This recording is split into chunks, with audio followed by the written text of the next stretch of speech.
See. All right. I'm ready to go. So Alex Okafor strained his hamstring, the other hamstring. I know it's frustrating for him, but he'll get that worked on. And then Schwartzy, Mitch, his back was bothering him, and we were able to get him out of there. And had some guys on the offensive line step up. I was proud of those guys and the job they did, as I was of the football team. I thought the guys came in here against a heck of a Buffalo team. Weather conditions were a bit ugly, and they just bared down. And so defensively, Spags had a great game plan. I thought the boys executed it, just did a great job with it. You take away the penalties, and the yardage is less than obviously what we had there. But I just thought the guys bared down against what I think is, like I said, a real good offense and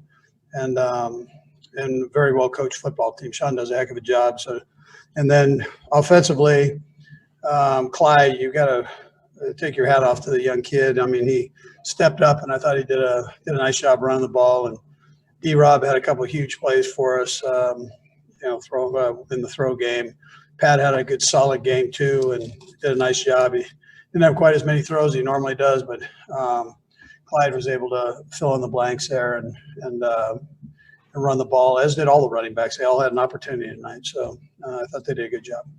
Anyways, and then special teams I thought was solid. So all in all, a good win against what I think is a good football team. And they're banged up a little bit. They play a lot of games here, and so in a short period of time. So we'll probably have a chance to see them again somewhere down the road, and they'll be healed up by then. Anyways, time's yours. Let's go first to Sam Mcdowell. Go ahead, Sam. Andy, with the running game, was that something you had anticipated coming into tonight? Was it weather related, or was it just sticking with what was working? Well, listen, we felt like and this is me talking now, so I didn't think. I gave the guys enough of a chance last week with it, and especially the second half, and so we wanted to make sure that we're best when we have some kind of a balance going, when you can kind of go back and forth. It puts a tremendous amount of pressure on the defense, and so we were able to do both, and we felt like we needed both in this game. So. Let's go next to Nate Taylor. Go ahead, Nate. Hey, Andy, wanted to ask you about the reasoning of starting Daniel Kilgore tonight, and then your impressions in his first real consecutive amount of snaps of Nick Allegretti. Yeah, so listen, Austin's been powering through a tender knee, and we thought it was a chance to kind of back up for him and just let him, he was still out there and did his thing, but just to heal up a bit and listen, Kilgore, he did a nice job. He's a good football player. He's played a lot of football. Who's your Allegretti? Yeah, I thought he did a nice job too. So good, solid game. I'll look to see the tape and see how he did from there. But I thought, it looked like the offensive line. Rimmers kicked out. He started guard, kicked out to tackle. So we had a lot of moving pieces there. Tribute to Coach Heck and the job that he does, moving people around in practice. And the guys didn't really flinch. They just jumped in and went. So. Let's go next to Adam Teicher. Go ahead, Adam.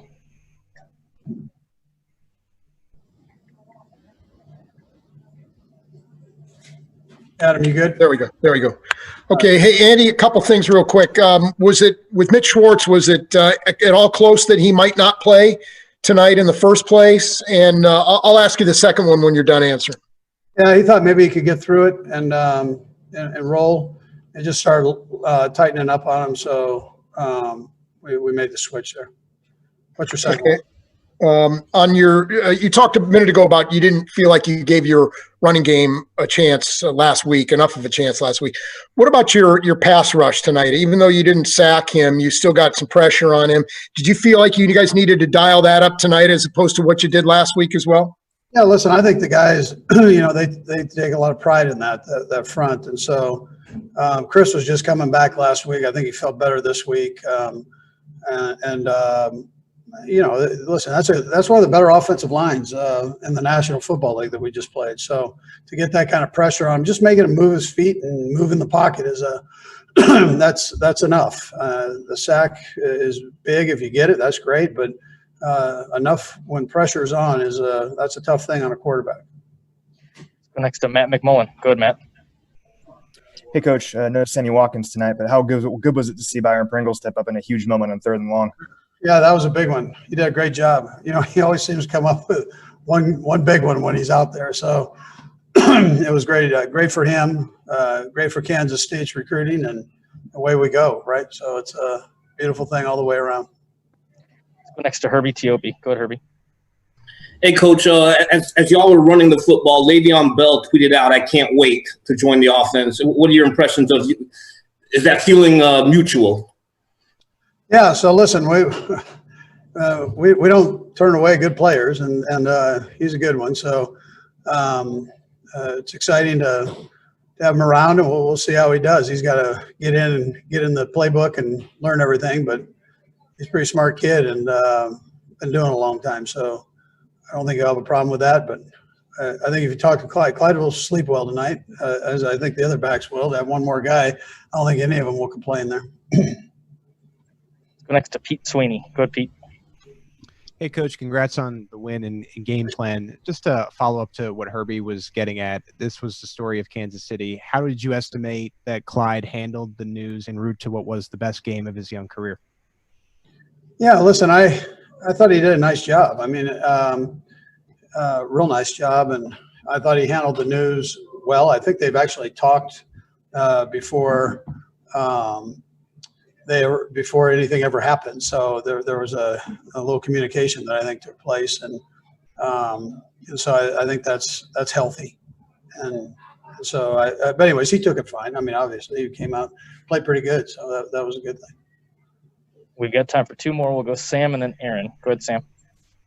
Hey, Andy, I sort of alluded to this a little bit, but it looked like Clyde obviously had a great game, but the run blocking was terrific as well. I'm just wondering, was there a tweak that you guys made, or was that something that you thought you could get the Bills with going into this? Well, listen, I mean, we felt it would work. I mean, I'm not going to tell you we didn't feel it would work, but you never know until you get in there. So Coach Heck does a nice job with Corey Matei putting that together. And I hope if we can run it a few more games like that, I might be able to get on your wall right there. We'll go last to Aaron Ladd. Go ahead, Aaron. You touched on it a little bit in your opening statement, but 10 penalties last week and then 8 today. Is there something that you're seeing that's leading to that, and how do you get it cleaned up? Yeah, I mean, listen, we're always working on it. I've got to go back and look at the tape on some of those. I mean, I'm sure they were good calls, but I'm gonna double check them for sure. And but well, you can't have penalties. I mean, that's one of the things. You give people yardage and allow them to keep the clock moving and the yardsticks moving. That's not healthy. So we've got to do better there. Coach, we appreciate the time. Thanks for joining us. Thank you. Appreciate it.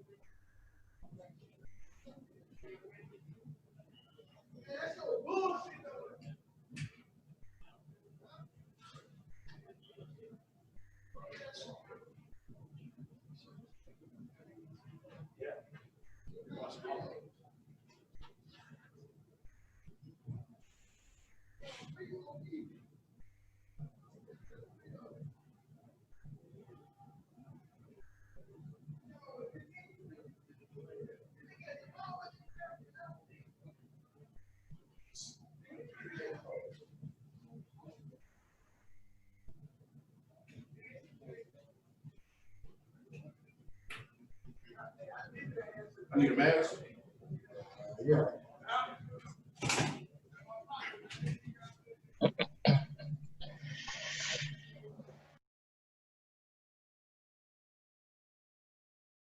All right. We'll get started with Pete Sweeney. Go ahead, Pete. Hey, Clyde. Congrats on the win. Was wondering what you were seeing out there as far as the offensive line goes. It just seemed like there was a lot more room to work with this week against the Bills. Yes, sir. Yes, sir. No doubt. O-line had plenty of movement, and I was able to. I mean, as far as my reads throughout the week, everything looked like the way we practiced. So it came easy, and I mean, as far as you seen, the O-line was hyped up. So as long as they're hyped up, we're gonna keep rolling. Go next to Nate Taylor. Go ahead, Nate. Hey, Clyde, career day for you. Just what does it mean to have this type of a performance responding to your first loss in your career? And then secondly, Coach mentioned that you have talked to Le'Veon since he joined the team. I just want to know what that conversation was like before playing tonight. Yes, sir. As far as responding from last week's loss, I mean, it was the mindset, and ultimately everybody knows when it comes to football, it starts up front, and the O-line did their job. They made things move. They made everything easier for me. So ultimately, it's not just me. This is a career day for not just me, but the entire O-line. And then, talking to Le'Veon, he's another guy coming in, another piece to the puzzle. So ultimately, from here, I just feel like we can only go up. Le'Veon, guys older than me. I'm still in my rookie year. So ultimately, anything that I can do to pick his brain and gain any knowledge from him, I'm there for it. So as far as us talking, it was a quick conversation, but ultimately, we know he'll be in the building next week, so I'll be able to talk to him more in person. Let's go next to Sam Mellinger. Go ahead, Sam. Hey, Clyde, can you walk me through the process of just running behind so many different moving parts in front of you on the offensive line? Do you change your attacks? Do you change your approach? How do you do that? It's ultimately based on the play call, and then the scheme.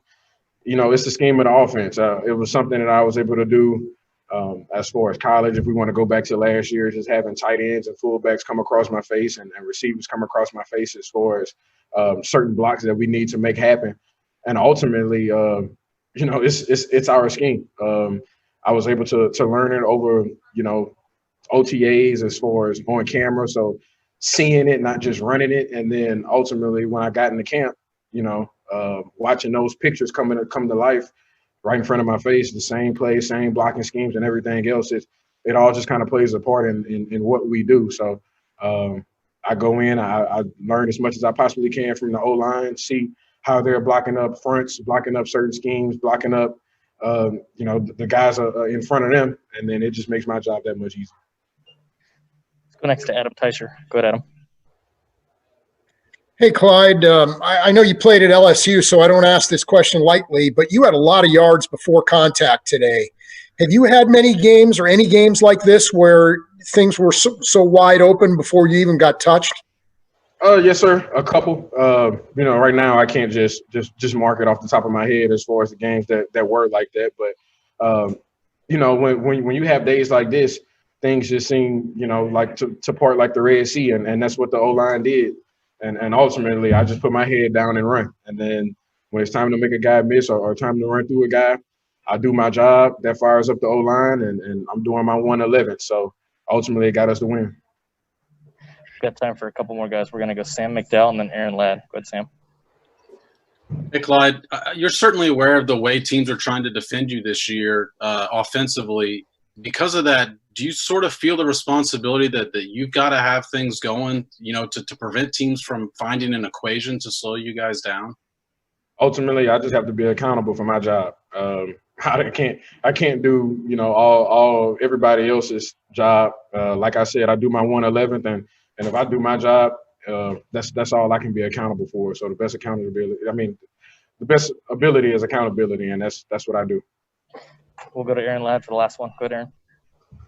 Clyde, when we spoke with EB earlier in the week, he said y'all had a conversation about just getting 1% better each and every time. I'm curious where you feel like you've gotten better from week one up until now. With us having this conversation this past week, it was something that he told me to make sure I just have 3 things written down each week, and ultimately, as far as the conversation I had in between, me and EB had, my job this week between me and him was finishing, and ultimately I feel like I did that this week as far as my 1% of getting better. Clyde, we appreciate the time. Thanks for joining us. Yes, sir, no problem. We got Damian Wilson coming your way next. There he is. Hey, Damian, you ready for us? Absolutely. All right, we'll get started with Nate Taylor. Go ahead, Nate. Hey, Damian, I'm just wondering from your perspective, knowing that Josh likes to scramble and extend plays out of the pocket, just what worked well for you guys to, one, keep him in the pocket and then stay tied to the Bills' skill position players? Well, for the linebackers and the DBs, our main focus was like when he extended downs, just to stay on the receivers, pass them for the duration of the down. And we got guys up front, pass rushers that knows how to play this type of quarterback. We've done it before, so we pretty experienced at playing guys like this. Let's go next to Herbie T.O.P. Go ahead, Herbie. Hey, Damian, good to see you. 7 explosive plays last week, just 1 tonight against Buffalo. What went into the defensive game plan to stop in Buffalo, and how gratifying was this defensive performance, especially coming off of last week?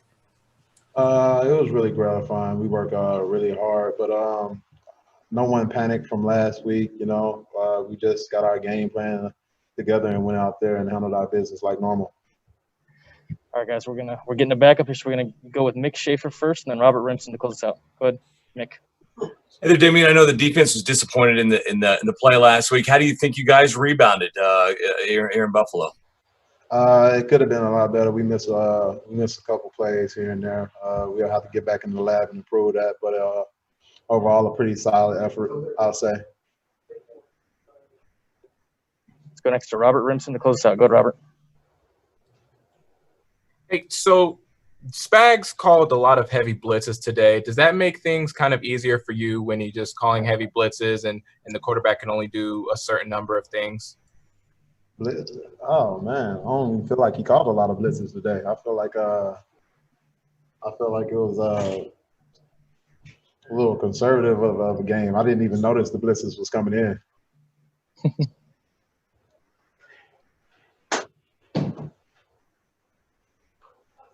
Thanks, Damian. We appreciate your time. Appreciate it, fellas.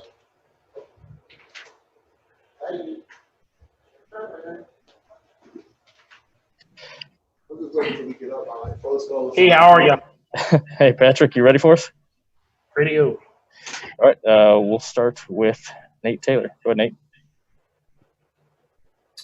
Patrick, just what was the energy like in the huddle when it became clear that you guys could run at will tonight? Yeah, I think the O-line and those guys really took it personally upon themselves that the light boxes that we've been facing and the pressure that was given up the last week, and they took that personally this week, and you saw it. You saw it today. They gave good holes for Clyde to run through. We had to shuffle those guys around. The guys stepped up, and Clyde really hit it and finished runs well. Let's go next to Adam Teicher. Go ahead, Adam. Hey, Patrick, curious about the running game tonight and your reliance on the running game. Was that the idea going into tonight, or was that something you guys just stuck with because it was working so well? Yeah, I mean, obviously we had a few more pass plays called. I mean, we always do, but I mean, once we saw that how deep their linebackers and safeties and corners were playing, we knew that we had the run game, and so we really just stayed with it. And if teams are going to play us like this, you're going to see us running the football, and we have the guys that can do it. Let's go next to Pat Graham. Go ahead, Pat. Hey, Patrick, how you doing? I think this is the first time you guys have run for more than you've thrown for. What was it like resisting the temptation to take shots downfield and stuff like that? Yeah, it was definitely different. I mean, I had a few of those RPOs called, and I had to tell myself not to throw it, just keep handing that thing off. I mean, Clyde was running well, O-line was blocking well. And, I mean, I just want to win. I don't care how that's done, pass, run, defense, whatever that is, and we found a way to do that. Next to Matt McMullen. Go ahead, Matt. Hey, Patrick, can you walk us through the third down to Byron? And just with no Sammy tonight, how proud were you of him for stepping up in a huge moment? Yeah, I mean, Pringle, I've always thought highly of Pringle. I mean, he comes in every single day. He works extremely hard, and when his number gets called, he makes plays. And so he's someone that stuck with us for a while. I'm sure he's had opportunities to try to go somewhere else, but he's been with us, and he's made plays. And on that one, he was kind of not even in the read. It was a read. I looked at Tyreek and came back to Kels, and their safety drove it pretty well. And so extended the play, and Byron kept working like he always does, and I found him at a big time. Next to Todd Lebo. Go ahead, Todd. Patrick, I wonder if you could specifically talk about how well Nick Allegretti stepped in and played, and then what it was like to kind of have to shuffle with Mitch leaving so early. And I'd like to ask a question about the defense too afterwards, Brad. Yeah, all right. Well, with the O-line, I thought they did a tremendous job. I mean, not only Nick coming in, stepping up, and playing his tail off, really blocking well in the run game and the pass game, but Rimmers, who just came in this last week at guard and moving the tackle behind where Schwartz is usually at, and really stepping up and doing a great job there. I mean, those guys are really prepared well. Beach does a good job of getting a lot of great guys in that room, and head coaches them up really well. And so I thought they did a tremendous job. I mean, hopefully we can get Mitch back here quickly, but I'm proud of those guys, and I have full trust in those guys going forward. And what did you see from your defense this week? You know, I know that we're not very happy with what happened last week against the Raiders. Did you sense a little something from them, like they were ready to come out and have a performance like this? Yeah, 100%. You can see that in practice. I mean, the attitude, the mindset. I mean, those guys have been rolling for a long time now, and to have a game like they had last week, they took that, like I kind of said about the O-line, they took it personally, and they really came in, focused in on the details of every single thing. And I mean, they showed why. I mean, they're one of the top defenses in this league, and they don't get the respect that they deserve. Next to Sam Mellinger. Good, Sam. Hey, Patrick, you mentioned the light boxes that you guys have been facing, but that's been going on all year, right? And you guys haven't been running the ball like this. I know you said that the line took it personally. Is it that simple, or was there something different you guys were doing? I know you had some different personnel up there. Was there some, different blocking schemes you guys were doing as well? I mean, every week we have different plays that we add in. But for the most part, I mean, guys just blocked and we ran the ball well. It takes me back to my college days at Texas Tech, where we're getting drop 8 and linebackers are 6-7 yards deep. But if teams are going to do that, we got to run the football until they come up, and when they come up, we'll throw the football again. So we're a well versatile offense that can do it all, and so we're going to prove that week to week. Let's go next to Aaron Ladd. Go ahead, Aaron. Hey, Patrick, your new teammate Le'Veon Bell was tweeting up a storm during the game. I think he said something like, "I can't wait to join." What does he bring to you guys' offense, especially with the running game clicking like it did today?